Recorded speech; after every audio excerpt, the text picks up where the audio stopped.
ফেনীতে বিশ্ব মুক্ত গণমাধ্যম দিবস উপলক্ষে র্যালি ও আলোচনা সভা অনুষ্ঠিত হয়েছে।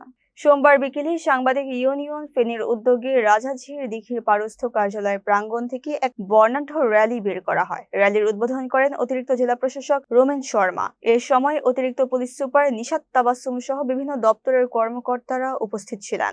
র্যালি শেষে অনুষ্ঠিত আলোচনা সভায় সভাপতিত্ব করেন সাংবাদিক ইউনিয়ন ফেনীর সভাপতি সিদ্দিক আল মামুন এবং সঞ্চালনা করেন সাধারণ সম্পাদক জসিম ফরাজি। অনুষ্ঠানে বিভিন্ন রাজনৈতিক, সামাজিক ও সাংবাদিক সংগঠনের নেতৃবৃন্দ বক্তব্য রাখেন। তারা বলেন, মুক্ত ও স্বাধীন সাংবাদিকতা নিশ্চিত করতে পেশাগত নিরাপত্তা ও অধিকার প্রতিষ্ঠা অত্যন্ত জরুরি। অনুষ্ঠানে জেলার বিভিন্ন উপজেলা থেকে সাংবাদিক ও প্রতিনিধিরা অংশগ্রহণ করেন। সাংবাদিক ইউনিয়ন ফেনীর সিনিয়র সদস্য কালেকন্ড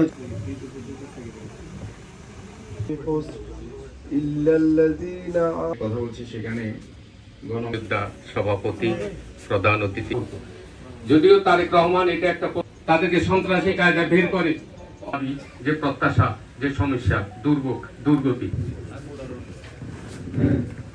ফেনী জেলা শাখার আহ্বায়ক সাইফুল ইসলাম রাজু।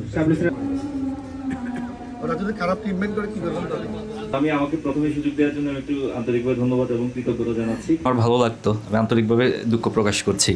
পারলে হয়তো ভালো হতো, কিন্তু মানে এখন হচ্ছে একটি গণতান্ত্রিক দেশের জন্য। সাংবাদিকবৃন্দ, আসসালামু আলাইকুম। ফেনী জেলা সাংবাদিক ইউনিয়ন কর্তৃক আয়োজিত আজকের এই আলোচনা সভায় দিবসে আমি বলতে চাই, সাংবাদিকরা যদি বস্তুনিষ্ঠ। বিসমিল্লাহির রহমানির রহিম। বিশ্ব মুক্ত গণমাধ্যম দিবস। এখানে সাংবাদিকরা আপনারা জানেন, আমরা সবাইকে সাংবাদ বলে ফেলি। একটি বছর যত নির্যাতন, নিপীড়ন, যে সকল বক্তব্য দিয়েছেন বা এডিসি জেনারেল সাহেব, আমি প্রথমে আপনাদের প্রতি কৃতজ্ঞতা জানাচ্ছি। আসসালামু আলাইকুম ওয়া রাহমাতুল্লাহ।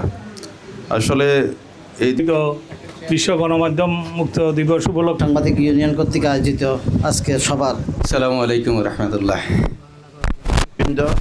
উপস্থিত সহকর্মীবৃন্দ, বিসমিল্লাহির রহমানির রহিম। ইনজাকুম ফাসিকুম বিনাবাইন ফাতাবায়ানু রাহমাতুল্লাহি ওয়া বারাকাতুহু।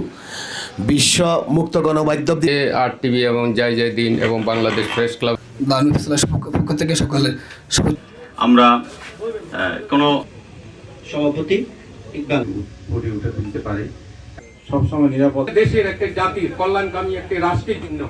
আসলে বেশি কিছু বলার নেই।